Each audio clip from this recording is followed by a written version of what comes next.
Good afternoon, everyone. Baruch Hashem, we should have a lot of mazal in this house. Bezrat Hashem. We will make today a shiur. I'll speak about a few different things that maybe to wake us up a little bit from the situation that we live in. We have today 13.2 million Jews in the world, that's all. 13.2 million. From 7 billion people, only 13.2 million Jews. And from the 13.2 million Jews, at least 10 million live almost 100% like non-Jews. If you come to their house, you won't know that they're Jewish. They don't keep Shabbat, they don't go with yarmulke, they don't eat kosher, they don't dress like a Jew is supposed to dress. They have no connection, there's no connection, they have no connection to Hashem whatsoever. Nothing. Maybe once a year, when they have a yortzeit, they remember. So they make a meal, they bring the rabbi, he speaks 1 hour, and that's what makes them Jewish for the whole year. But the problem is that we all know that in life, when a person eats something that is not good, it kills him. When a person breathes air that is not good, it kills him. When a person goes and makes a sin with a woman, he later on has to murder to cover for his sin, to make an abortion. Every sin, every mistake we make in life, what happened? There's a price to pay. But sometimes we don't know the price we're going to pay, and we only find out the price after we make the mistake. Now, why people don't know?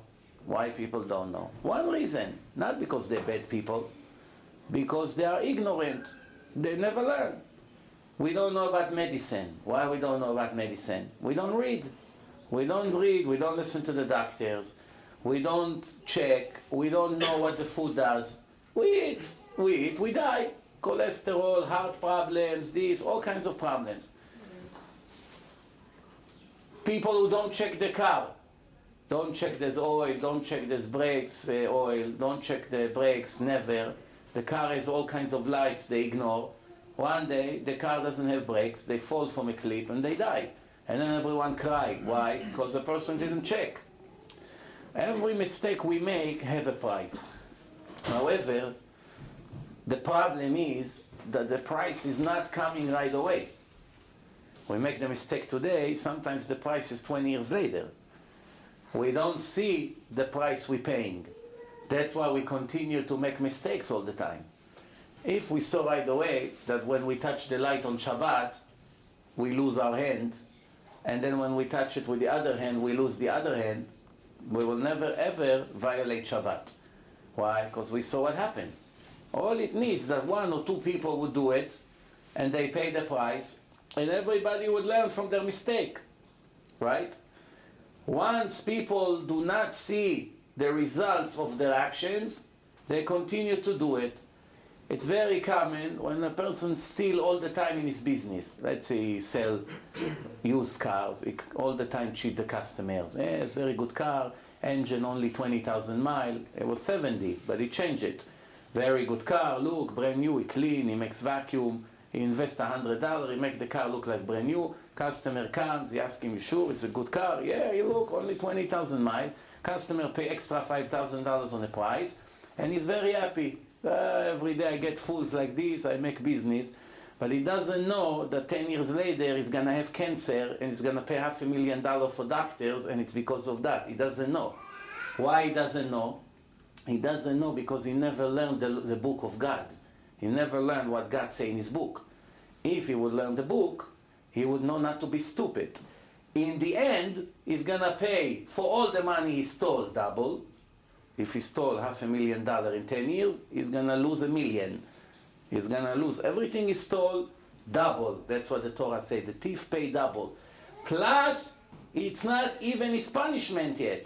His main punishment is after he died, that his soul going to have to pay for all the sins and all the problems he made for people. When the people's car break down, when the people find out that it's not what they thought, all the problems that people have and aggravation that they have, he is going to have to pay for every minute they were sad because of him. So his punishment is going to be very, very serious. Now you ask, but why God doesn't punish right away? I sold a fake car. Tomorrow I should lose the money. Today I stole 5,000. Tomorrow I lose 10,000. I understand.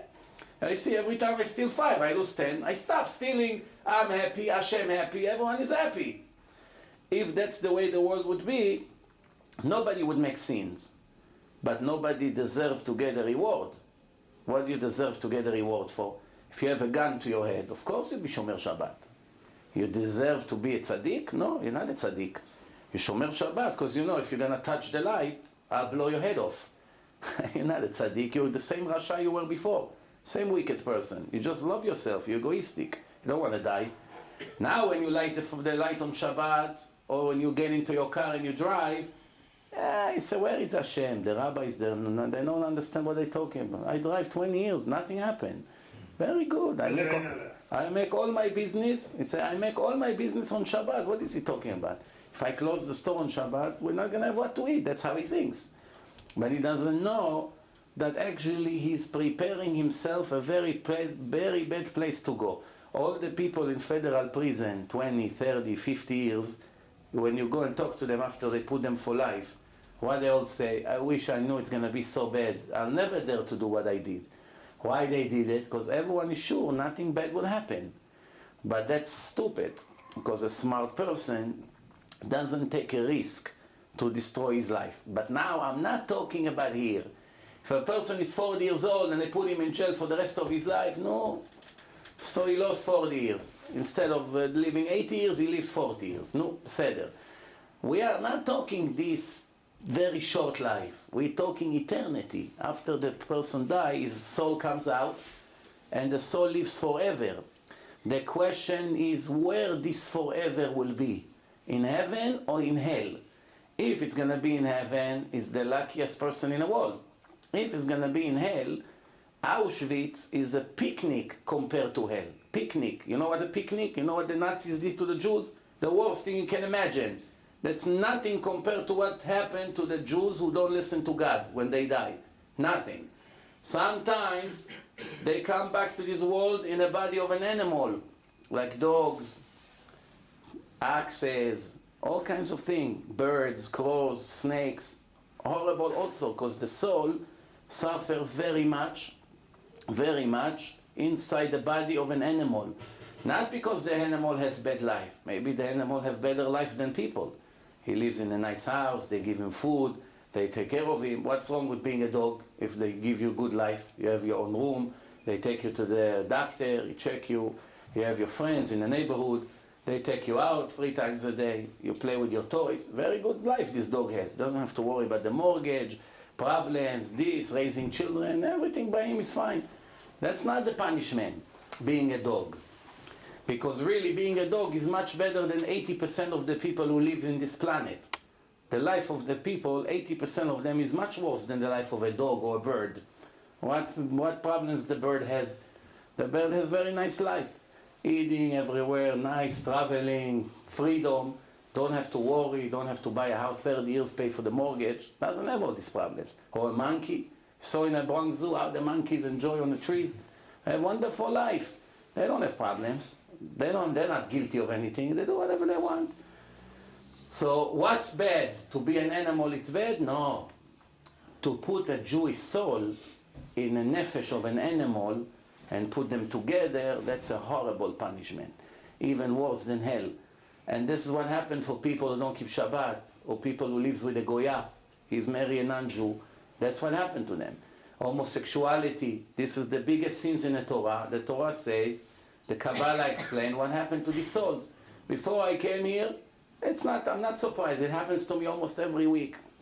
Someone told me, I went to the cemetery, and right before he got into the car, 2 big dogs came and attacked him and almost killed him. If he wouldn't get a second before that to the car, the dogs will rip him apart.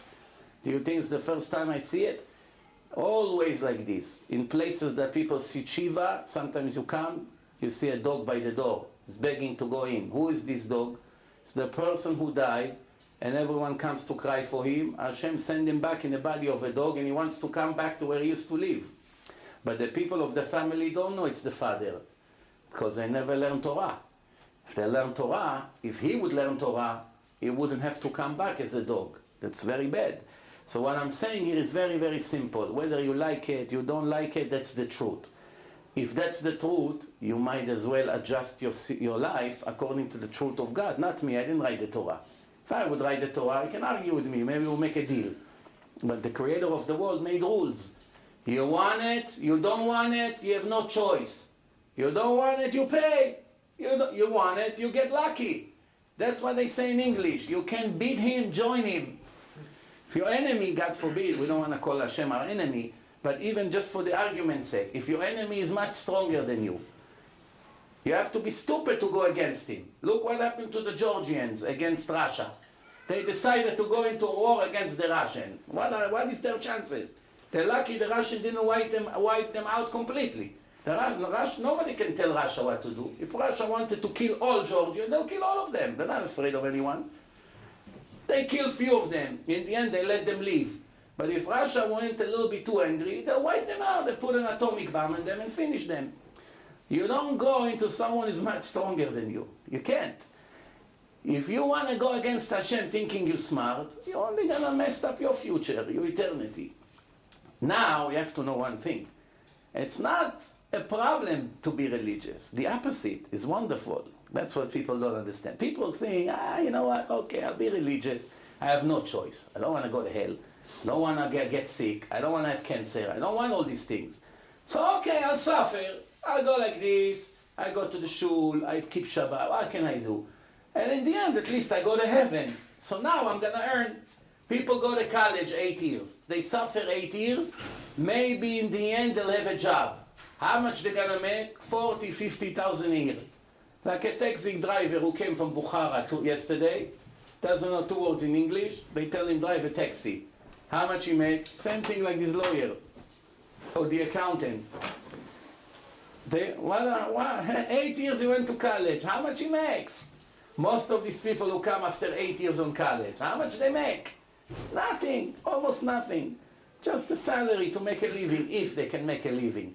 But why he went 8 years to suffer in college, exam, and learning, and getting up in the morning, and subways, and suffering, and all this? Why? To make his future better. He definitely didn't make his future better. At least he think he did. But why is willing to suffer 8 years? That the rest of my 20 years after that will be better. So I'm saying, if you think it's bad to be religious, sacrifice. Because in the end, the Torah promised that if you're righteous, if you're tzaddik, you go to heaven. If you think that it's bad to be religious, it's still worth it. Now I come and I tell you of someone who knows both sides. I know the not religious lifestyle, and I know the religious lifestyle. The religious lifestyle has a lot of better things than the non-religious lifestyle. Much better things. Much better family values. Much better life between husband and wife and the children. Much better children. Much better relationship between the father and the mother and the parents-in-law. The father, the mother has more respect. Much better values. Even though, unfortunately, in this generation, many religious people going down instead of going up, unfortunately. It's not the way it should be. The right way of the Torah is that a Jew should never be a thief. Should always keep Shabbat. A woman should always dress modest. A man should go to the synagogue 3 times a day and pray and say thank you to Hashem for breathing, for eating, for functioning, for giving him children, for giving him what to eat, for giving him a place to sleep, for saving him from all the problems. You know how many miracles we have every day that we survive every day? Just being a Jew in this world, every minute we survive, it's a miracle. Because we have 7 billion goyim, at least half of them dreaming to destroy us. Not all, but at least half. So that's more than 3 billion goyim are dreaming to destroy 13 million people. How the 13 million survive when 3.5 billion wants to destroy them? You know how much is 3.5 billion? It's 3,500 millions. 3,500, against 13. Cannot win. And most of them are very powerful. They have lots of weapons, they have the oil, they have the money, they have connection. The whole world. It's everyone together. It's not only the Arabs, it's the Arabs, the Europeans, many in America. What do you think? So every generation we survive is a miracle. We have to thank Hashem for that. But we don't. Whatever we get, we don't even say thank you. We leave. When do we remember Hashem? In a hospital. Why? Why not to remember Him before we get to the hospital? If we remember Him before, we may not have to be in a hospital. Many people remember Him when it was too late already. Once it's too late, it's too late. When the FBI caught you already, it's not going to help you to say, okay, I'll be a good boy. I'll never steal again, and I'll give you back all the money I took. Here, take it all. I don't want it. Too late. They're not going to leave you alone. With Hashem, it will work. With them, it won't work. They'll destroy you. You stole $1 million, they'll take 10 million from you. Just the lawyers alone will cost you more than what you stole. That's usually how it is. And there's no mercy over here. No mercy. By the Goyim, it's very rare to find mercy in jails. Whether it's in Turkey, whether it's in Iran, whether it's in India, whether it's in Thailand, whether it's in America, whether it's in any Arab country. You don't understand what's happening there. You have no idea what's happening. And you don't understand how many thousands of Jews are getting destroyed there every day. Why? Because Hashem puts them there. Not the government. Hashem puts them there. Why He puts them there? He has His reason. Sometimes He want to wake the Jew to wake up. But we are stubborn. We don't learn. We don't learn. In the last 30 years, the situation of Israel became better or worse? Much worse. Every week worse than before. Worse. The Arabs getting stronger. Hezbollah, Hamas. They brought the Hamas from Tunisia. They're not in Israel. They brought 400 murderers, Arafat and all his soldiers, and they gave them weapons legally, and they brought them into Gaza. There's hardly any terrorists in Israel. There's few little not professional terrorists in Israel, and all the professional terrorists live out of Israel. Rabin and Peres, the two genius fools, they decided to make peace with the lion and the tigers. The sheep is trying to make a peace with the lion. So he said to the lion, "Dear lion, I want to give you a piece in my backyard. We share together the same land. Come. Not only that, we'll give you weapons. We'll give you jeeps. We'll give you guns. We'll give you everything you want." They brought them in, and the problem began. But Rabin and Peres, especially Peres, are not stupid people. He's a very educated person. He has lots of college degrees. He knows languages. He read hundreds of books in his life. He speaks very nice. He's not a stupid person. How such a person did such a mistake? Or later Sharon. Sharon also wasn't stupid. How all of a sudden decided to give a whole town, one after the other, to the murderers? Why is it? Because the Torah says, you don't listen to me, the enemy who live inside of you will take you over. Where does it say it? In Parashat Bechukotai. You think Rabin gave it to them? You think Peres gave it to them? You think Sharon gave it to them? Every one of them, you connect him to a lie detector. Netanyahu, Sharon, Rabin, every one of them. Every one of this prime minister, he'll tell you, if I could, I'd get rid of them in a minute. I won't have a second mercy on them. I press the button, get rid of all these Palestinian murderers. So then you ask him, so why are you giving him so much gifts? He won't even know to explain. Why? Hashem makes it. When Hashem is happy with us, we win, like the 6-day war. When Hashem is not happy, they destroy us. Destroy us. But they don't only destroy us by taking the land. They destroy us mentally. You know how much taxes we pay because of them? All the taxes go to the war against them. 60% tax people pay. You work, you make $100,000 a year, in the end you're left with 40. 60,000 go to pay soldiers, tanks, oil, to fight, that you're able to sleep at night. There's a better way. If everyone will be righteous, we don't need this. Hashem will destroy them. Now Hashem not only doesn't destroy them, He makes them stronger against us. Because that's His way to educate us. What is it like? A father that have a bad son, and he wants to make the son good, but it doesn't help. He tells him, he talks to him, nothing helps. So he comes to the gangster in the neighborhood. He said to him, listen, I'm going to give you money. Every time you see my son doing something wrong, come give him a big smack, break his bones. Give him hard time. Don't leave him alone. This father love his son or hate his son? He loves his son. He didn't love him. He care what he does. He can do whatever he wants. What do I care? He doesn't want his son to touch drugs. So he take the gangster of the neighborhood and he say to him, make sure that every time he comes near the bad area, you come and you make sure he doesn't gonna get there. So this gangster, he gets paid. What does he care? He come and he makes him problems. Why he makes him problem? That's the instruction of the boss, the father. Why he's doing it? Because the father loves his son. Why Hashem send us all these monster murderers to give us hard time every day? Why? Because he wants to save us. But we don't get the point. So instead of making peace with Hashem, what do? We make army, we train soldiers, we beg America to give us $2 billion a year. We do a lot of things. We train pilots, we have Mossad agents all over the world. Why do you need this, you fool? Just make peace with Hashem. Shh. He wiped them out in a minute. Where does it say it in the Torah? It's not my opinion. It's all written in the book of God. God is not a liar. He wasn't in Congress and he wasn't in the Israeli Knesset. So far it's considered honest. Where does it say in the Torah? When you do what I told you to do, I protect you. Your enemy will surrender in front of you. One of you against 10,000 of them will be enough. But when you don't, you run from them even when they don't move against you. You'll be paranoid. I'm going to throw on you fear and confusion. Your enemy among you will rise and you will sink. They'll occupy your land. They'll give you a hard time. Why? Because you don't listen to me. If it wasn't in the Torah, then I understand why we need a strong army. But we have a better solution. Better solution. You understand? What's the better solution? What's better?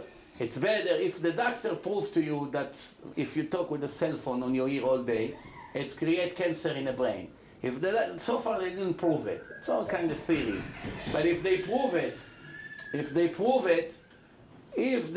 doctor prove it that it's making cancer, a person that does it is not normal. Why? Use an earpiece. Why are you doing it? You want to destroy yourself? So why? For 5 years he's talking with his phone like this. Then when he have cancer, he need chemo. And the chemo costs money, and he has to go to the doctor, to the hospital, and it kills the liver, and it kills everything else in the body, and he loses his hair, and he cannot come out of his house, he cannot get up from the chair. So what's happening now? There was a better way before. Just stop doing that and everything will be fine. So he does it first. Yeah, it's destroying the whole recording. So stop doing what you do, because later to fix it will be 100 times harder and more expensive. Well, we don't listen. We only understand when we do something wrong and we get punched right away. If we get punched right away, we understand. If we don't get punched right away, a week later, we don't see the connection. Why is it? Because we don't read the Torah. If we only read the Torah, that's all we need. We don't need even rabbis. Just read it in your own language. You will read clearly over there that Hashem say, there is never, ever a bad thing happen to a person, Jew or a non-Jew, unless if he earned it. It's his fault. There is no suffering without a sin. But if you get suffering today, it could be for a sin that you made 20 years ago, 30 years ago. Just because you don't know doesn't mean you don't deserve it. So I have to understand one thing. Just because we make sins and so far everything is fine, it's even more scary. Why? Because if a person has comfortable life, knowing he's Mechalel Shabbat, then we know he's the most miserable person in the world. Why? Because when he dies, it's going to be the worst for him. If at least Hashem punch him here in this life, problem, doctor, surgery, cannot find wife, problems with children, lots of problems, then we know Hashem did not give up on him. He smack him like a father who gives punches to his son. Wake up before it's too late. Wake up, wake up, wake up before what? Before I give you one that you never get up anymore. Before I give you the final knockout, first I give you punches to wake you up. It hurts, but it's a wake-up call. If a person doesn't get these patches, then you know it's a lost case. Hashem put an X on him, he pays him in this world, nice house, nice Mercedes, yacht, some nice vacations, this company, a business is booming, then he dies, has no share to the world to come, and the problem begins. So as long as the person suffers, it's very good for him. Once he doesn't suffer, things working for him very good, then we have to cry for him. That means it's a lost case. You should know that's how it works. The Torah says, Hashem says, not me, Hashem, the one who I love, I make him suffer for his own good, to wake him up. If I would leave him alone, nobody would become close to me. Everyone with this nonsense. Once I give them smacks, you know, I want to tell you something. Right now, most of the goyim around us, at least in the Middle East, they hate us very much. In Europe, same thing. It's very hard to be a Jew in Europe. Even in America, it's very hard. You see, you go to places with the yarmulke, you feel it. You feel that how they look at you. You see, you go to stores, you see right away. Some yes, some no. But you feel it. You cannot deny you feel it. Everyone feels it. But the point is, what would happen if all the goyim would be very nice to us? Very nice. Treat us like the way they should. Technically, they read in the Torah and they believe in the Torah. The Goyim said the Torah God gave to the Jews in Mount Sinai in front of millions of witnesses. The Goyim admit. The Muslims, the Christians, they all admit. Only Jews have problem believing Hashem. The Christian and the Muslim, of course they know. Any Arab you ask. Did God give Musa the Torah in Har Sinai? Yes or no? Of course. He doesn't understand how he can even ask such a stupid question.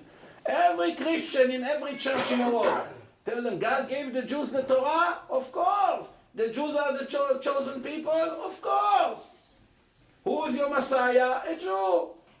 Nobody argue. Only in Israel. People prove to me. How do I know? Maybe the rabbis made it up.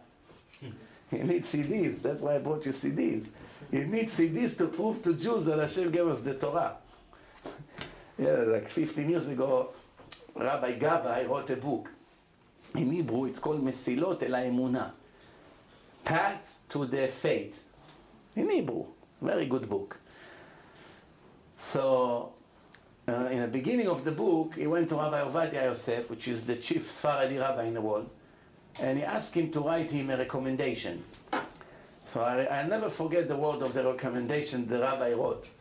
The rabbi wrote, after he blessed him and all that for his good work, the rabbi said, "Oi to the generation that needs books to prove to him that the Torah is divine. How low did we sink?"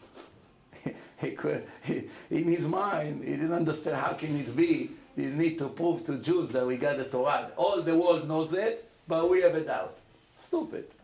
Why we have a doubt? Because we didn't go to yeshiva. If you went to good yeshiva, not every yeshiva is good. Not every yeshiva is good. Many yeshivot are worse than public school. Yeah, you should know the truth. Because sometimes it could be a rabbi with a yarmulke and a beard, but his mind is crooked from the Torah. Mind is crooked from the Torah. I even know one rabbi, he called himself an Orthodox rabbi, that he said that the world is millions of years old. He wrote a book. Why? Because the goyim say. So he tried to look nice in the eyes of the scientists. So he said, yeah, you know, it wasn't a day of Hashem, it wasn't really 24 hours, maybe it was thousands of years. He makes all kinds of things that he will match what the goyim say. We don't care what they say. We care what the Torah say.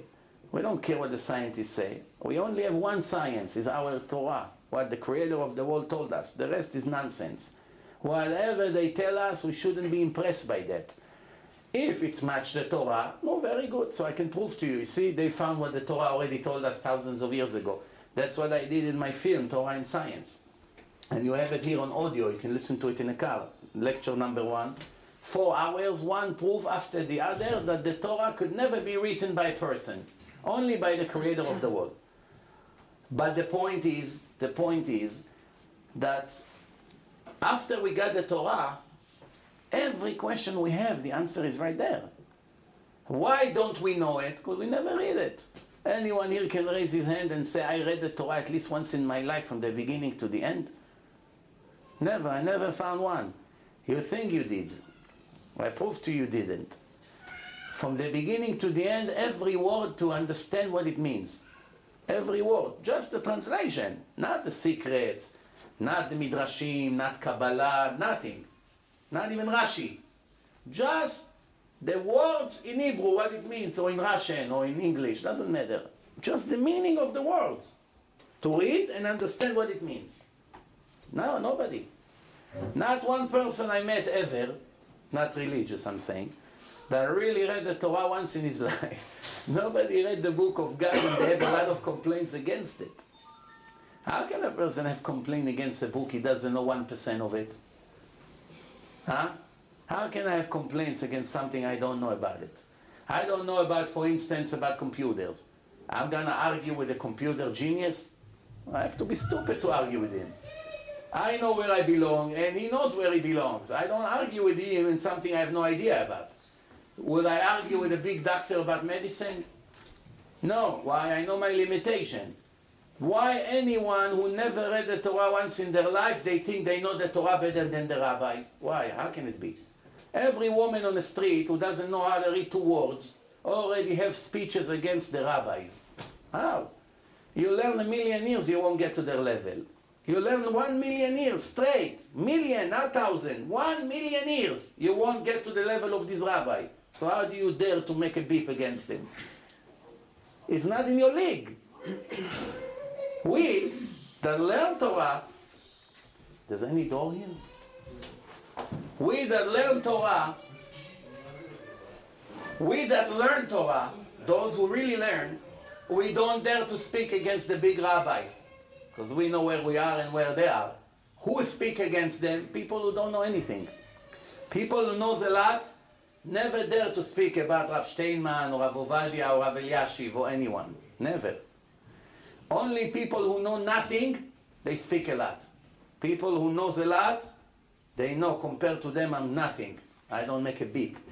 You understand? It's like a person who goes to medical school first week. Today, Baruch Hashem, he knows what Advil does to the body. After 1 week, he knows Tylenol and Advil, he knows. He knows how to check blood pressure. He knows 5, 6 things. Then the biggest doctor in the world comes to the college. He gives a speech for 1 hour and he gets up. What? No, it's not acceptable. It cannot be. I'll prove to you you're wrong. What would happen to this student? I doubt it if they let him come tomorrow to college, to medical school. Why? No one will ever forget what a fool we have here. This is the biggest doctor in the world, 50 years as a doctor. You 1 week in medical school, you argue with him. But it doesn't happen. It only happens when it comes to Torah. In medical, nobody would get up. In front of a big judge, nobody makes a beep. Why? Because it's not obligating me. Whatever that happen, who cares? Torah, if I admit that the rabbi is right, I am finished. If he's right, I'm going to suffer for millions of years. I don't want to suffer. I have to prove that he's wrong, and I'm free. That's what it's all about. Instead of fixing myself, I have to put him down. But it's not only to not religious people, it's also by the religious people. When a religious person has problem in his life, instead of checking himself, maybe he's not honest, maybe he cheats in a business, maybe he doesn't keep Shabbat 100%, only 90%, maybe he's not a good husband to his wife, maybe he's not a good father, maybe he disrespects his in-laws. There's a lot of problems that the religious people have. Maybe he cares, maybe he listens to bad things, all kinds of things. So what does he do? Instead of blaming myself and say, I'm a loser, I'm not the way I should be, he takes his mezuzot to the rabbi to check. Rabbi, check the mezuzot. And he's standing over there begging in his heart that the mezuzot is not kosher. Why? If the rabbi checked now 20 mezuzot and 1 or 2 of them not kosher, big deal, I pay $100, buy new mezuzot. The problem is fixed. It's not me. Much better to replace 2 mezuzot, pay $100 than to fix myself. What? To make myself hard-working person, to get up in the morning to go to shul, to sit and learn Torah every day, to stop cursing, to stop being violent, to give respect to people, to walk with yarmulke, to be proud to be a Jew, to keep Shabbat, to eat kosher. It's much harder. Better to change few mezuzot, Baruch Hashem. Problem is solved. I have a friend, he's a sofer. People bring him the mezuzot. Rabbi, don't ask what problem. My husband sick, my boy, this happened, we lost the business, that, this, that. So the rabbi said to them, your mezuzot is kosher. How do you know? I didn't open it yet. He said, I'm telling you, the mezuzot is not your problem. Don't count on it too much. Yeah, sometimes the problem you replace. If you think your problem came from that, there is much bigger problem than that. First, you have to check yourself. You cannot replace yourself. Mezuzah can replace. Big deal. You replace the mezuzah. It's a few dollars and it's over. Can you replace yourself? You can't replace yourself. Nobody can replace himself. Even if you're a billionaire and you want to pay another Jew, listen, I tell you $1 million a month, you keep mitzvot for me. I won't help. It's true you can buy mitzvot. How you buy mitzvot? You make other Jews religious with your money, and they become religious. Every mitzvah they keep go to your account. But it doesn't dismiss you from keeping mitzvot. If you are mechalel Shabbat, and thanks to you 1,000 Jews every year become religious, you're making 1 billion mitzvot a year thanks to them. But you're still going to have to pay for your chilul Shabbat. There's no discount. If you steal, you're still going to pay for it. If you're doing this and this and that, you must pay for it. Nobody goes to heaven with stain on his soul. If the soul is dirty, it must get a dry clean. But it's a dry clean in a not pleasant place. You understand? The soul must get clean. If the soul gets clean in hell, you're lucky, because that's not as bad as coming back in the body of an animal. It's much worse. Because after that, he's going to have to get clean again and again, few times until he goes to heaven. If he has enough mitzvot to go to heaven. Sometimes the person is poor. He doesn't have mitzvot. What he did? 1 mitzvah a week? What mitzvah he did? He doesn't put tefillin, doesn't eat kosher, doesn't have tzitzit, doesn't make brachot, doesn't keep Shabbat. His wife Christine, everything, nothing, one thing is kosher in his life. You know how many Jews like this I meet? Don't know anything, nothing. You keep any mitzvah, one? What's mitzvah b'chlal? They don't know. Bar mitzvah some of them didn't have. I always say, Baruch Hashem, there's pictures today. Thanks to the photographer, almost every Jew in the world put tefillin at least one time in his life. Some photographer already have tefillin for the picture. The father didn't buy him tefillin. But the photographer wants to make an album of the bar mitzvah, so he brings tefillin. He said to the boy, come on, Sean, or Tom, whatever his name is. Tom, come, put the tefillin on. So he puts tefillin, he takes pictures. The 5 seconds or 5 minutes the tefillin was on this boy, at least one time in his life, he made mitzvah tefillin, if it's kosher tefillin. Most of the time it's empty inside, just for the pictures, you know. So when he went to the store, they asked him, what kind of tefillin you want? He said, the cheapest one you have. He said, here, $250. What's with the other? This is $700, this is $800, this is $1,000. $250? It's good? Yeah, good. Yeah, give him something, supposedly. 90% machine made. Some Arab in Gaza wrote the Parshiot. Yeah, the Arabs write Parshiot, tefillin in Israel. If you don't know who you buy from, there's a chance that tefillin came from Gaza, or from Thailand, or maybe in China. Made in China. But they don't put on a tefillin made in China. You know? Now you open it, wow, beautiful, because the Chinese is a great artist. He has beautiful hand. But the Chinese got a copy, and he learned, he practiced, made in China. 500 Chinese seats, they give them $50 a month. All day they write mezuzot. Somebody smuggle it into Bnei Brak. It goes into the market. You want to buy cheap. You don't know who you're buying from. You go to a store, you think the store knows where it came from? You open it up, you check it by the rabbi, kosher. What? Beautiful copy. It's not kosher. You understand why? Because people are looking for shortcuts. Shortcuts usually never work. They always bring more and more problems later on. Now, One more thing. Every person has desires. Every person has desires. Not only Goyim, not only secular Jews, even big rabbis, even the chief rabbi of the world, everyone has desires. Desire for food, desire for money, desire for women, desire for honor, desire to control. Everyone with his desire. It's many desires. It's not only people who don't have Torah have desires. Very, very big, smart people have desire. If a person doesn't have any desires, he doesn't need to come to the world. We all here because Hashem gave us another chance to come back in a new body. We were here in a different body before the soul. And Hashem sent us back here with a free choice to fix what we didn't fix before. If we fixed everything, we don't have to come here. We don't have to be here. The fact that we're here, every one of us has to fix something.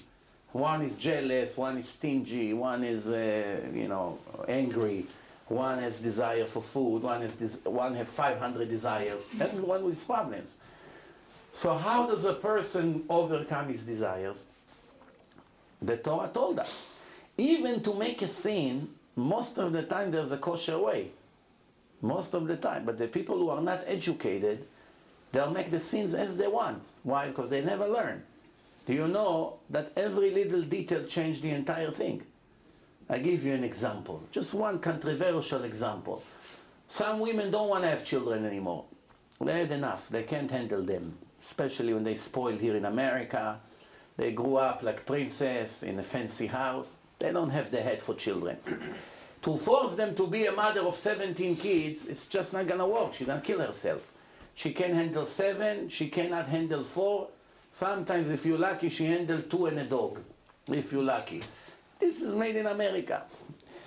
So you cannot tell her your mother in Iran or in Bukhara, she raised 9 kids like a real soldier, and her mother 20 kids. Nah, forget about this. That's primitive days. People didn't have the life today. Your grandmother knew what the heels like this, to walk in the street like this with a Gucci bag.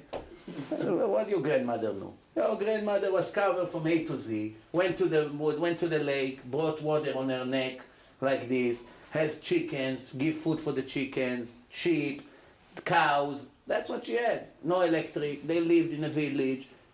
She baked her own bread every day, not only on Shabbat. That's what the life was. And she never looked up to another man. She only saw one man comes in the house and whatever. That's it. That's what the life was. Now she went to college, she has a degree, she's driving a nice Lexus. They want her to raise 7 children. Forget about it. So what happened? Rabbi, I'm talking those who keep Shabbat. Someone who doesn't keep Shabbat, she can raise children.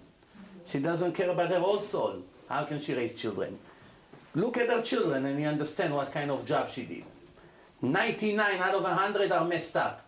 Abuse, lack of confidence, doing bad in school, disrespect, chutzpah, stealing, cheating, everything. Why? They look at their parents and they see that's their role model. You can teach your kids Torah all your life. If you behave against the Torah, nothing will help. If your son sees that his father is a thief, you can tell him 5,000 times a month, should not steal, and he sees you steal, nothing will help you. If he's saying you have to be a good husband to your wife, you have to be a good husband, what is he thinking? Who is he fooling? He was a good father, he was a good husband to my mother? No. So what is he preaching to me? It can only help him if you yourself do what you preach. You cannot smoke in a college and give a lecture. Cigarettes is very bad for the health. And right after that you go to the lunch break and you smoke. Everything you say went from here and came out from here a minute later. Why? Who is he fooling? But if you are like that, everything go express to the soul, to the heart. Why? He's talking and he also keeping. That's a different story. From him, I'm willing to accept correction. Why? He is working on himself. I allow him to work on me also. But if he's a crook and he's trying to make me honest, enough. Let's join together and be bigger crooks together. 2 is smarter, you know? So what happened? So she wants to use birth control. So she doesn't go to the rabbi to get permission, to tell him the situation. Maybe she has mental breakdown. Sometimes they give permission, at least 6 months, come back in 6 months. So what did she do? She used whatever she saw in the pharmacy. There is birth control that it's kosher, supposedly, and one that is not kosher. Both of them supposed to do the same thing for her, but since she never learned, and her husband doesn't know left or right, so every time they're together, they make a scene. So, or I give another example. It's also depend if they have at least a boy and a girl. If they have a boy and a girl, it can be much more lenient because the husband made the mitzvah of pru'urvu. They only have boys or they only have girls, they have no permission to use birth control. Have to have at least one boy and one girl, the rest is all extra. Minimum one boy, one girl. 50 boys, you did not make the mitzvah. 50 girls, you did not make the mitzvah. 1 and 1, you did. Everything else is extra. So every rabbi will ask right away, you have a boy and a girl? If yes, then we'll go to the next step. If not, he say, tell your wife to try harder. Come back next year. Unless if it's really a critical situation, so they give. But everything the Torah said, the rabbis is the authority, because they know all the Torah. And they know when to say yes, when to say no, and to who to say yes, and to who to say no. It's also not so simple. It's not a law that you got caught with a seatbelt, whether you're a man, whether you're a woman, whether you're 20, whether you're 50, same fine. $150, everyone pay, nobody asks who you are. You're smart, you're stupid, you speak English, you don't speak English, nobody cares. That's the law, you pay. The Torah, it's not like that. If your father is a Kohen, you cannot marry just everyone, a woman. You have to marry someone who knows Torah. You marry just anyone you fell in love with, your marriage will be horrible. Why? You come from the most important family in history. You're a princess. What do you think? You just marry any shoemaker on the street who doesn't know how to write Hebrew?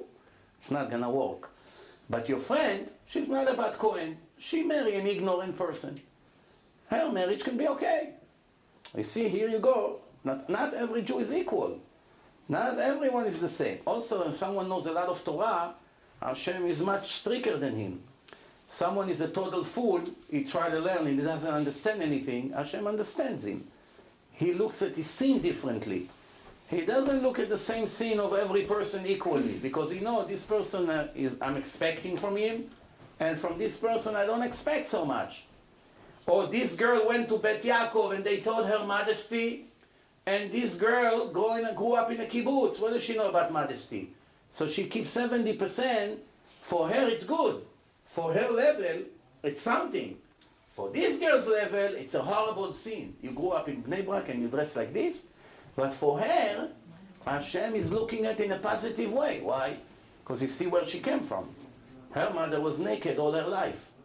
All her sisters are naked. Everyone in her neighborhood is naked. She came from Moscow. When did she see modesty? She came from New York. She never saw modesty. But you came from Mea Sha'arim or from Bnei Brak or from Monsey. What excuse you have?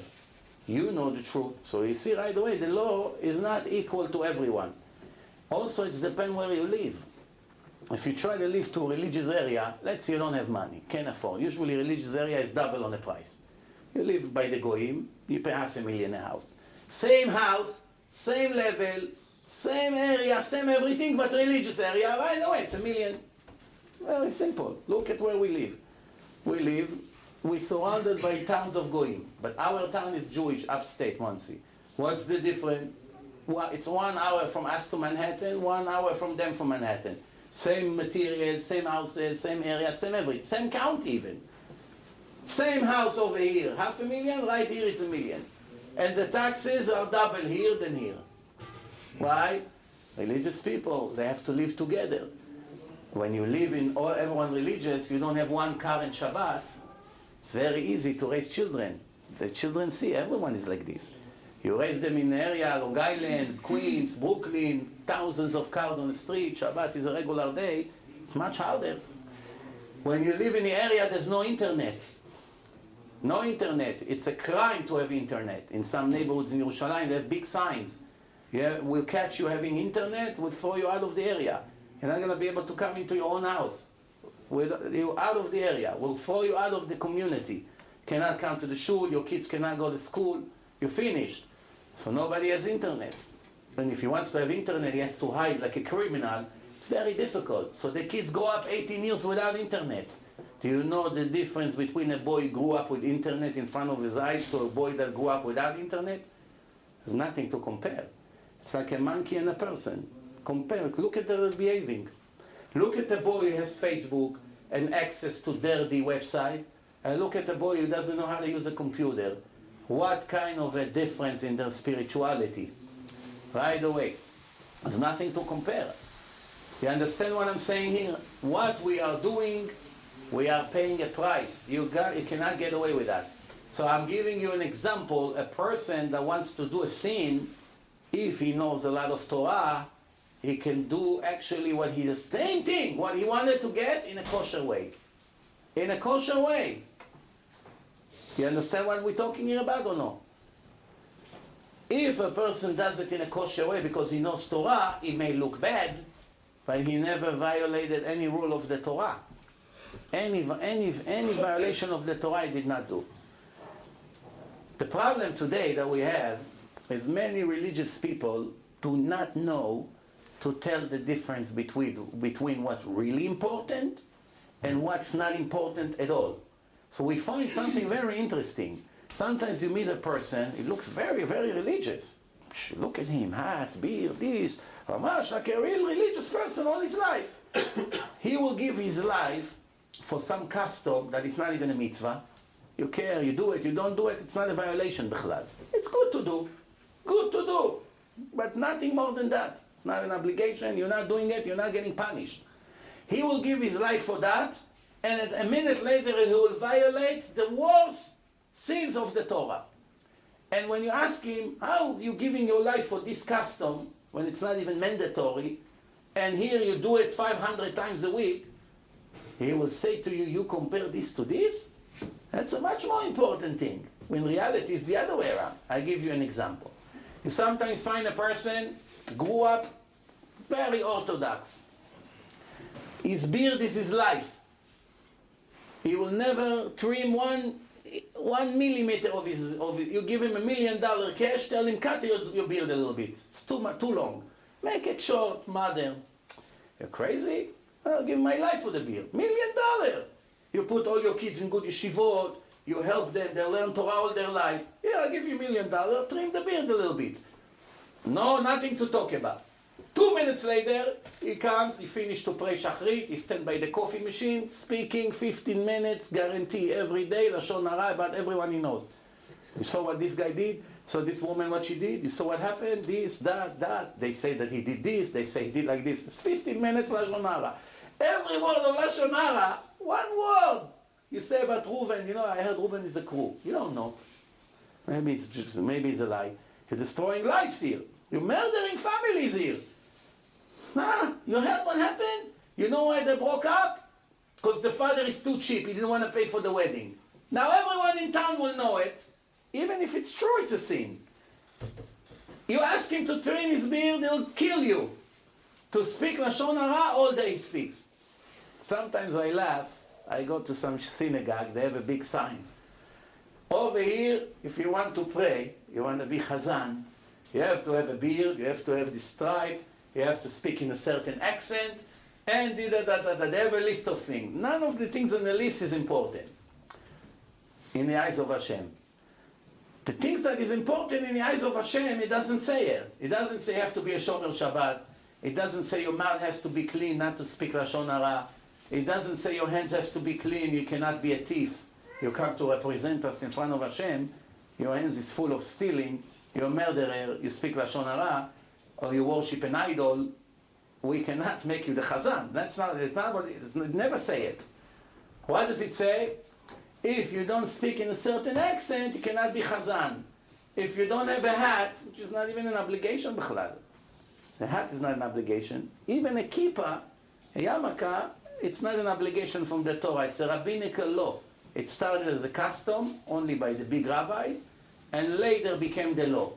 It wasn't a law from the Torah. Nowhere in the Torah it says a person has to put a hat. But for that they'll give their life. But for Lashon Hara, nobody cares. For murdering people, nobody cares. For cheating in a business, nobody cares. From stealing from the goyim, not only nobody cares, some of them say mitzvah. Why? Chilul Hashem. Yeah, that the Goyim see that. You know what happened in the Holocaust?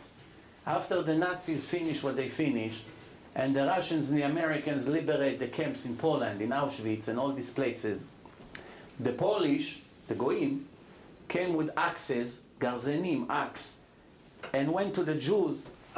How many hundreds of Jews survived? For millions, there were 3 million Jews in Poland. Few thousand survived maybe. How many? They came with axes and split their heads open. To kill a person with an axe, you know what it is? You take an axe, you hit him on the head split open like this.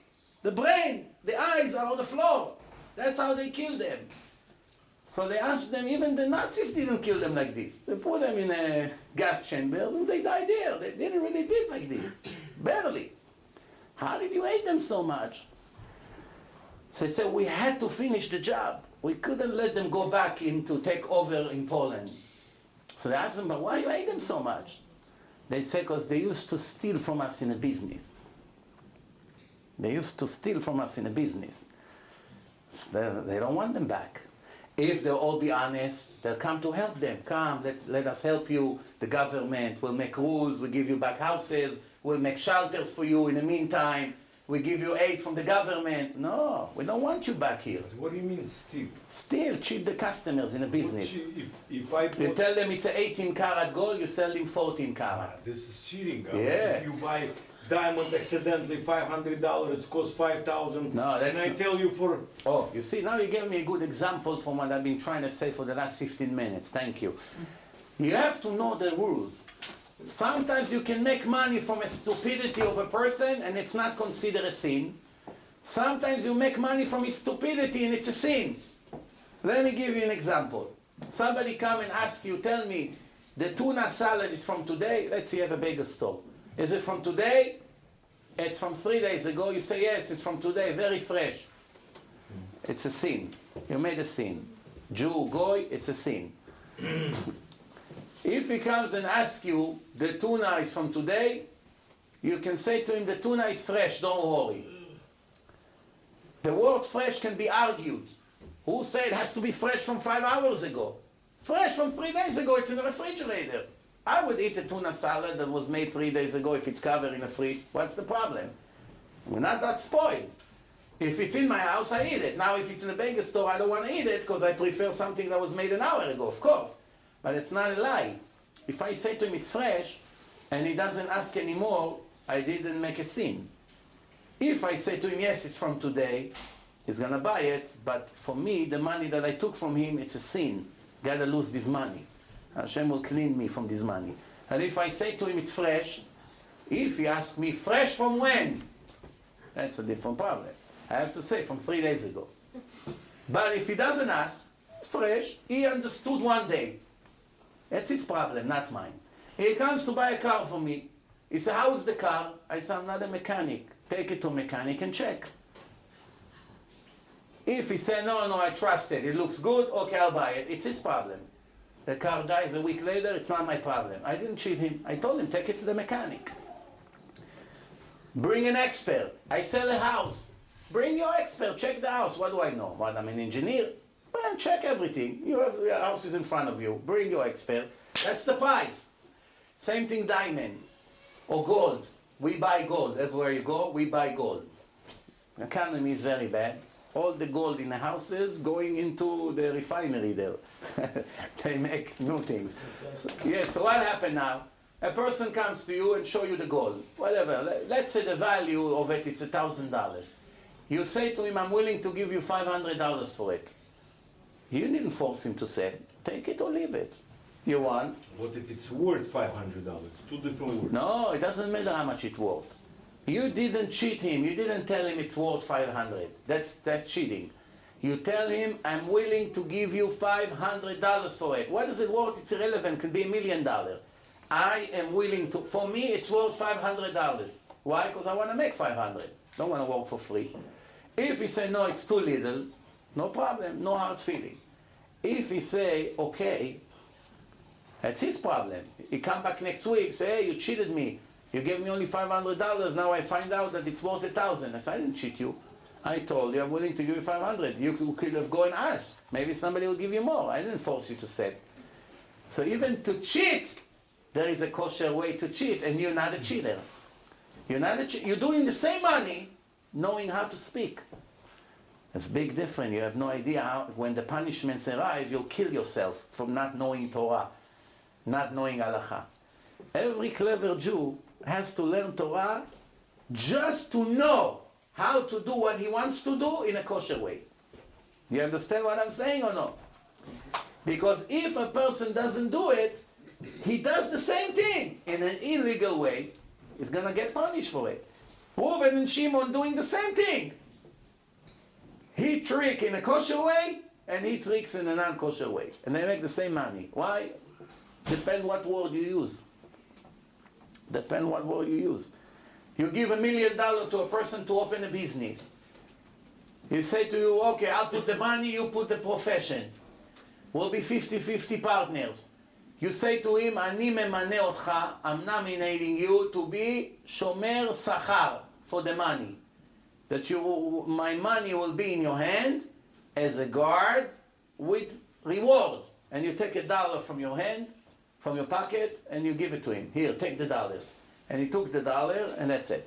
If he loses the $1 million, he has to pay you your money for the $1 you gave him and one word that you say.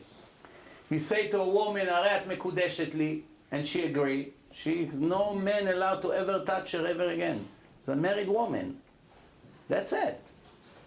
Now, if you're a bad person, you don't want to give her a get, destroy their life. Unless you die.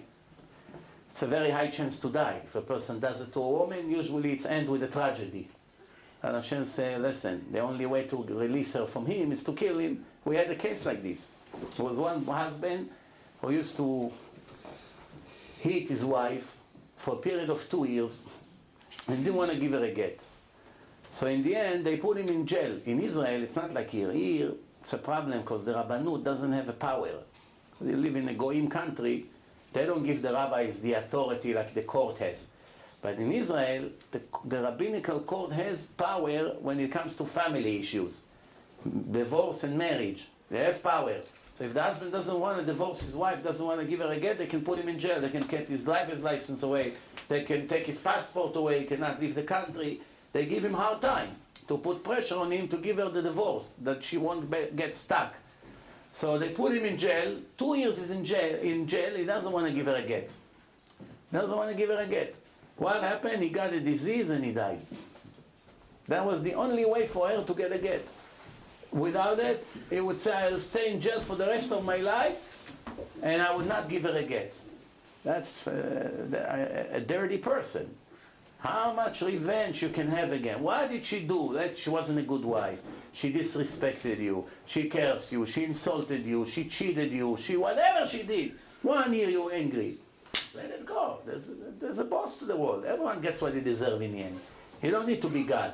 But people sometimes never forget. There's two kinds of people. There's people who get hurt, but they forget fast and easy. They let go. And there are people, for every little thing, they will hate you for the rest of your life. 30 years later, they still hate you. 30 years later. Every day they say, Chatati, Avinu, Pashanu, like this. They expect Hashem to forgive them. But one person stole $100 from them when they were used to be in Russia. They're already 30 years in America. Why do you hate him so much? He's a thief. Right? We made a business, he paid him $100 less commission. 30 years he hates him. But every day he stands in front of Hashem. He steals millions from his customers. Forgive me, forgive me. $100 he doesn't want to forgive. From this $100, he actually destroyed himself. Because everything Hashem does with us is measure for measure. When you come in front of Hashem, say, Hashem, you're merciful. Why you didn't have mercy on me? The answer would be, did you have mercy on Reuven? Did you have mercy on Shimon? Did you have mercy on Yosef? You didn't have mercy on anyone. That's why we don't have mercy on you. You had mercy on him, you had mercy on her, you had mercy on your wife, you had mercy on this and that, the neighbor. You had mercy. We have mercy on you. Measure for measure. You deserve to get mercy. Or you don't deserve. If a person sees people are crying, begging for help, and he doesn't care, when he's going to cry for help, Hashem doesn't care. מידה כנגד מידה, everything. הגמרא say, כל המרחם על הבריות, מרחמים עליו מן השמיים. Everyone who have mercy for people, they have mercy at him from the court of heaven. Instead of killing him this year, they're giving him 15 more years to correct his bad things. Mercy, that's called mercy. Should have been dead a long time ago, because the Torah says Mechalel Shabbos doesn't have the right to live. Someone who violates Shabbat is a bigger punishment and a bigger sin than to murder people. Most of the people who drive on Shabbat, they don't even think they make a sin. Ask a typical Jew here in New York. Tell me, do you know now you're about to start your car? Do you know that according to the Torah, and I can prove it to you in 5 minutes if you don't believe me, that according to the Torah, it's a bigger sin than going to shoot someone in the head now. It's a bigger sin without any doubt. Nobody can argue with this. No doubt. It's a much bigger sin. So he's going to look at you and say, you're not normal, you're crazy. You're comparing me driving the car and going to relax on the beach and somebody who comes and blow the head of someone, you're comparing me to him? How can it be a bigger sin, right? Good question. Why he's surprised? Because he's not educated. Maybe he's a doctor, but he's not educated in Torah. Maybe he's a lawyer, but he's not educated in Torah. Maybe he's the Prime Minister of Israel, but he doesn't know 2 words in Torah. We go by the Torah, not by our own logic. Our logic is 0 when it comes against the Torah. If it goes according to the Torah, our logic worth something. If my logic is against God's logic, my logic goes to the garbage immediately. It's not open for an argument. When the creator of the world say, I'm getting married to my children today, to the nation of Israel. We make a covenant. We're making an agreement today for eternity, for generations. You're going to keep my Shabbat, you are Jewish. You don't keep my Shabbat, you don't belong to my nation. You die, you do not go where the Jews go. You go to a different place, I don't even want to tell you where. That's the deal. You're taking it? Everyone say, yes, Hashem, na'aseh v'nishma, we'll do. So the Torah says, v'shamru bnei Israel et ha-Shabbat, and the nation of Israel observed the Sabbath, לעשות את השבת לדורותם, ברית עולם, to make Shabbat for generations, an eternal covenant between me and the nation of Israel. It's an agreement forever that I created the world in 6 days, in 7 days I rested. You must be like me. You want to go to heaven? That's the deal. You don't want to keep the deal? You don't go. No problem. But you are doing it for yourself. I'm not doing it for you. Many people say, how can Hashem give such a punishment? How? The answer is, Hashem never gave a punishment. There's no punishment. The word punishment is a tricky word. You know why Hashem never gave a punishment? Because if there is fire here, and I put my hand inside the fire, and I lost my hand, the person who put the fire here is a criminal or I'm a fool? What's the case here? If I'll sue him now, someone made a fire in his fireplace, and a guest came to the house and put his hand inside and lost his hand. Now he took him to court. So the witnesses say that's the way it was. What do you think the judge will do? Dismiss the case immediately. He won't even go 1 hour in court. The 2 witnesses say, yeah, he went on his own and put his hand in a fire. You don't have any claim against the person who made the fire. What if, where the fire is, there is a gate that you cannot go in, and lots of signs, be careful, danger, don't enter, don't enter, don't enter, don't enter, don't enter. And he went above the fence and he got burned. Can he sue? He cannot sue. If the Torah say 12 times, Mechalel Shabbat mot yumat, a person who doesn't keep Shabbat will die in this world younger, and in the afterlife would lose its share to the world to come. V'nichreta הנפש ההיא מישראל. I'm gonna cut that soul out of the nation of Israel in the afterlife. And he went and violated Shabbat anyway, all his life. And then he has no share to the world to come. He got punished? He didn't get punished. It's reality. It's like eating poison. I'm taking poison and eat. Later when I get sick, it's not fair. Why I'm getting punished? I'm not getting punished. I eat poison, I'm dying. I touch fire, I'm dying. I play with bomb, I get killed. That's it. There's really no punishment. If Hashem did not say in the Torah, and it catching us by surprise, then I understand. The Torah didn't say, do this and this and that, do not do this and this and that. And then it happens to us, then we come to Hashem and say, it's not fair. You should have told us at least that that's going to be the price. But if it says the price tag, when you go to the supermarket, you take from the shelf, everything has a sticker. $10, $5, $15. You put it in a cart, you come, $200. $200? Why, you thief? You crazy? What do you mean? Well, you knew, when you took it out, you knew how much each one cost. Now you cry? That's what the Torah is. There's no surprises. You steal, you pay double. You betrayed Hashem, He'll bury you. What do you think? It's a game? You can't win. You can only win if you listen to your Creator. You go against Him, you'll pay a price. Now, let's finish. Just one thing I want you to remember from this. If you think that to be religious, it's a burden, it's a problem, you are wrong. It's great to be close to Hashem. It's great to know that you're achieving something. It's great to know that every Shabbat you keep, you just earn a lot. It's great to sit with your family, with your children, and sing and learn Torah and having guests and have every week a beautiful holiday. It's much better than to live like a goy and go and drive as usual. It's much better life. It's much better to be honest. You don't live with guilty feelings. You don't make other people miserable, and you don't have to pay double in the end. And the IRS won't come after you because Hashem wants to take away $1 million from you for the money you stole. So you are safer, you are better, and the money that you make is blessed. It will be enough for everything you need because it's kosher money, and you won't get cancer, and you won't have all the problems that you're bringing to yourself right now. Everything in your life will be better. Your children will go to better school, to better yeshivot. They'll come home, you feel the difference right away. Right away. Different, complete different behavior. Because when they are with many kids that are different than the way they used to be, in public school, everyone with a knife, with punches and curses and whatever happens over there. And you went into yeshiva, and inside the yeshiva, the kids are different, nobody cares. Nobody cares. I know a kid that was kicked out of yeshiva because he was saying, what the heck? They warned him once, he repeated it again, they threw him out of the yeshiva. Why? That's called menabelet piv, dirty language. It doesn't belong here. You understand? You go to public school, the teachers say it every minute. He doesn't say heck, he say hell. And nobody thinks it's anything wrong. Not to talk about all the other curses. You understand? You send your kids to public school, what do you think they're going to learn from their teachers? What? To be gay, to have ponytail, to have earrings. That's what they teach. That's the teacher, what do you think? That's half of the teachers are like that.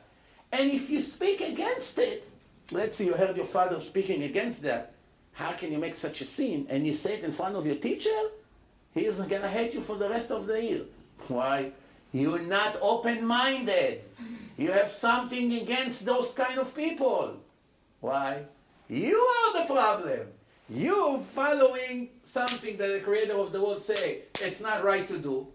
You are the criminal, not them. They are very righteous. Let's stand online to get a bracha from them maybe. That's what's happening in public school. What do you expect? Vinny, Tony, Williams, they all have knives, these things. You send him with lunch, you rob his lunch. I put a knife to your son, 11th grade, 10th grade, give me the money, I will kill you.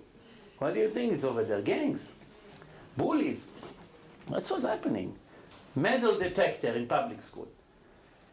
If you are smart, for whatever reason, if you don't send them to yeshiva, keep them at home, it's better. Better not to send them to public school. They're only going to learn negative things over there. The history and the math that they learn, they won't remember when they grow up. None of it. In the meantime, the few years they're going to be there, who knows what kind of murderers and criminals will come out of them. Who knows? And don't show me that 5 or 10% of the kids who went to public school and turned out okay. We're not going by the 10%, we're going by the 90%. And I see these kids all the time. Put 100 of them, go to an average public school, put 100 on them in line. See what they are. They behaving or they don't? They cares or they don't? They see pornographic films every day or not? They using drug, almost all of them, or not? They all smoke cigarettes or not? They all beat up their parents or not? They all steal their cars when they're 15, 14 and drive under the influence of drug and alcohols or not? They curse, they cheat, they steal, they copy in the test, they put things in their shoes, all kinds of things, all kinds of tricks that they do. This is the monsters you want your kids to be? Or you want them to come with their eretz, with sfarim, dressing with a jacket, normal, like a respectful person, respect, they come Friday night, they stand in the Shabbat table, they behave, they never curse, no violence, none of these things. Get up early in the morning, waiting by themselves by the bus, go to learn Torah. Then you have to decide which life you want. Whatever you cook today, you will be forced to eat. Make sure you cook something delicious and kosher. Because in the end, we're all going to eat what we cook. Cannot run away from Hashem. Be'ezrat Hashem, I know I speak sometimes a little bit strong, but that's the only way. Speaking soft, there's no more time for this. We've been doing it for years, nothing comes out of it. People need a real punch to the face. Really, really, if I was a real tzaddik, I would take a hammer now and hit each one of you on the head. Yes, that's what I have to do. Why? Because if I see one of you is about to jump from the Empire State Building, and the only way to save your life is to hit you with some kind of stick on the head and put you to faint, and then later you fight with me in a hospital. But I know I saved your life. But the problem is I don't have the courage enough. I don't have it. But really, a person that is really kosher will never let his brother touch heroin or cocaine. If he sees his brother is about to touch the needle for the first time, he will let him do it. He will do anything he can to prevent him, even if he has to fight him and break his bones, and break his nose, and who knows what. He won't let him do it. If he say, okay, brother, I told you it's not good. You want to take it, it's your problem. What do you say about somebody like that? He doesn't love his brother. He doesn't care. If he really loves his brother, he'll lay on the floor. I always say to people, if you really love your parents, you will lay on the driveway when they come to drive the car on Shabbat. Say, you want to drive on Shabbat? Go over me, kill me. Half of the parents would stop being Mechalel Shabbat. Why? Because they know, they will understand how important it is. You know, I'll tell you, we'll finish with a story. There was one guy who was about to marry a Goya, religious guy. Not Goya that converted, Goya that has no plans to convert. She's from England. And when is the wedding going to be? In England? In the church? In the church! Guy with a yarmulke. So they asked him, Moshe, how did it happen to you? She said, well, she was volunteering in Israel. I met her. She was too pretty for me. I never had a pretty girl in my life look at me. This Christine gave me the eyes. I couldn't help myself. What can I do? I'm in love. That's what he answered. I say, yeah, but it's against Hashem. At least let her convert, come. You know, and you marry her in a kosher way. There's nothing to talk about. Her family is very religious, Christian, nothing to talk about. The only way together is to do it their way. It's their way or the highway. So what happened now? No matter what they did to save the soul of this guy, nothing helped. So one guy said, listen, you cannot beat him, join him. That's the trick. That's the trick. Let's tell him that we make him a goodbye party and invite him to the house. Buy him a gift. Before he leaves, we'll do something. So they invited him, said, listen, on your way to the airport, stop by the house, we prepare for you, you know, a nice gift and goodbye letters. There's going to be a few friends, we'll drink l'chaim. What can we do? You want to marry Christine. We cannot do anything. We might as well wish you mazel tov. He comes to the house. So guys, you have no idea how much it means to me that you're all giving me the blessing. So one of them come and say, listen, come, I want to show you the gift. We have a beautiful gift for you. You'll never forget us. So he brings him to the room. Just when he comes, he says, you see, open the closet, surprise. The guy goes like this. He pushed him in. He closed the door, locked the door. Locked him in the room. True story. It happens in Israel. He locked the door. He said, hey, guys, what is this? Is this kind of a joke? He said, we'll talk to you in 3 days. You have in the closet bread, food, tuna salad, cheese, tefillin, everything you need you have. Bathroom is in the room. You're not coming out for 3 days. He said, don't go crazy. I have a flight. I 1,000 people waiting for me in a wedding in England. They said, let them wait for the Mashiach, not for you. You're not coming out of there. He's banging on the door, going crazy, crying, cursing, like crazy. They don't care. They left him in the house and left. 2.5 days later, they come back. It's already quiet. he missed his wedding. They open the door. He comes. He runs to the phone. He dies. Christine, don't ask what happened to me. She started to curse him. You dirty Jew, this, that. I wish Hitler would finish the job. Everyone told me, why do you marry with this Jew? I didn't listen. He got the shock of his life. After he heard all these blessings, he hung up the phone and he came to his river. How can I thank you? And they all hug and kiss and cry. You saved my life. I was about to marry the granddaughter of Hitler. They saved him. That's a good brother. Why? Who wants to fight with his best friend about things like this? It's better. Smoke my cigar. Mazel tov. Good luck to you. It's his life. What do I care? We told him. You don't want to listen. You want to learn the hard way. Learn the hard way. We'll be happy to see you suffering because you deserve it. No? Most people, that's the way they think. I told him. It's his problem. Doesn't want to listen. Like they say in Israeli army, what doesn't come through the head, comes through the legs. If we tell you and you understand, you don't have to run all night. You don't understand, you run all night.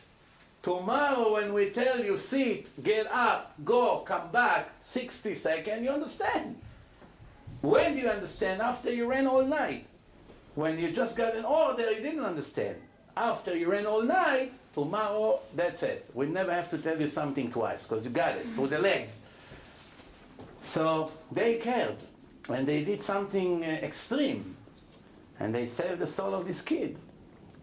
That's what's happening today. We lose thousands of Jews all over the world every year from intermarriage. One question. Yeah. How often can you visit cemetery?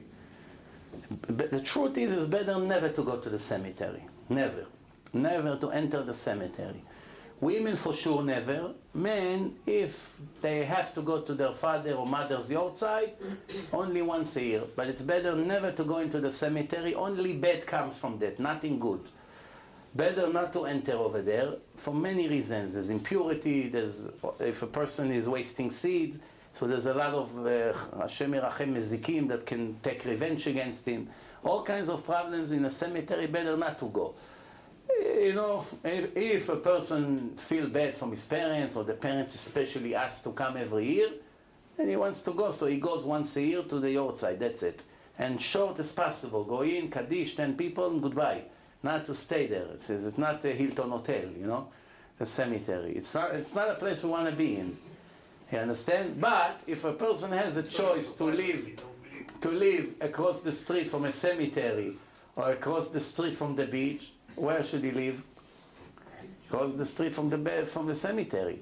Because on the beach everyone is young and tan and driving and surfing. It doesn't remind you where we're going. When you look at all the graves, you say, oh, look where I'm heading. So it makes you a tzaddik. So at least your view will make you closer to Hashem, because you remember where we're going to end. You see everyone on the beach, it makes you forget what's going to happen. Look, everyone is enjoying. You understand? Now I want to finish. Be'emet, everyone, you should know. I brought you 3 CDs here. Take it. It's MP3 in a car. Many lectures on each one. I want everyone to listen, but not only to listen and to do. To listen and to change. Bezrat Hashem. Any questions you have, you can ask me now after that. It's all in English. This is the Hebrew ones, it's right here. That's Hebrew also. That's all English. Right here. Please everyone take one of each. Start to listen, and whatever you listen, to do. That's what the Torah says. To learn, to listen, to learn, and to do all my mitzvot. Not just to learn. Rabbi, I know everything. Be'emet, I know. So why don't you keep? That's the question. Why don't you keep? Why? Because you don't believe that Hashem is real? Why? You don't believe that what He says in the Torah is real? When He says, I'm going to pay you a huge reward, you don't believe Him? You believe your boss that he will pay you in the end of the week, but you don't believe Hashem? Why you believe your boss? maybe he'll cheat you. He make you work all week and in the end won't pay you. When you get a new job, they make you work for 1 month. They don't pay you yet. How do you know? Maybe after 25 days they tell you, very bad for us, you made us a big damage, goodbye. How do you know? You trust them. You trust the government to return you in your tax return. You trust all kinds of things, but you don't trust the real one you should trust. Life with faith to Hashem and life without faith is nothing to compare. People who don't have an emunah in Hashem, all of them miserable, depressed, have problems. Their mind is non-stop worry because they don't have who to lean on. They don't have who to count on. But someone who has Hashem, such a relaxation, such a it's like a mamash, a life-saving. It's a brief, it's a person can breathe. Why? Because whatever I'm doing, Hashem is watching me, Hashem is helping me, because I rely on Him. Person who doesn't have Hashem, everything has to do on his own. A person who has emunah in Hashem, not only Hashem helps him, Hashem enjoy to help him more. Because Hashem said, the more you trust me, the more I'll do for you. The more you trust yourself, the more you'll do for yourself. You choose if you want to count on yourself or on the creator of the world. Yes? I want to ask you a question. A lot of times I watch your lectures, you always say that when a person sins, they come back to life again. Yeah, you didn't watch my Life After Life film? When does that cycle end? I mean, they sin, they come back to life, they sin again, they come back to life again. It's not endless. Anytime you come back. No, some people don't come anymore. They already doesn't come, that's it.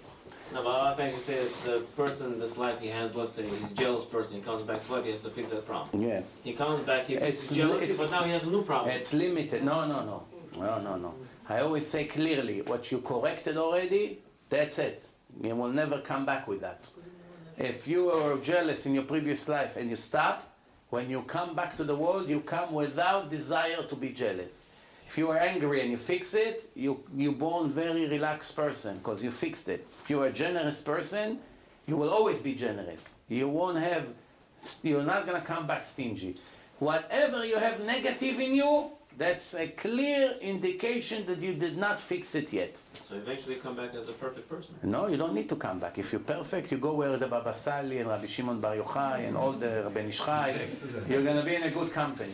Believe me, much better than to drive here in LA every day. You'll be in a better place. Thank you very much. And everything. Call to.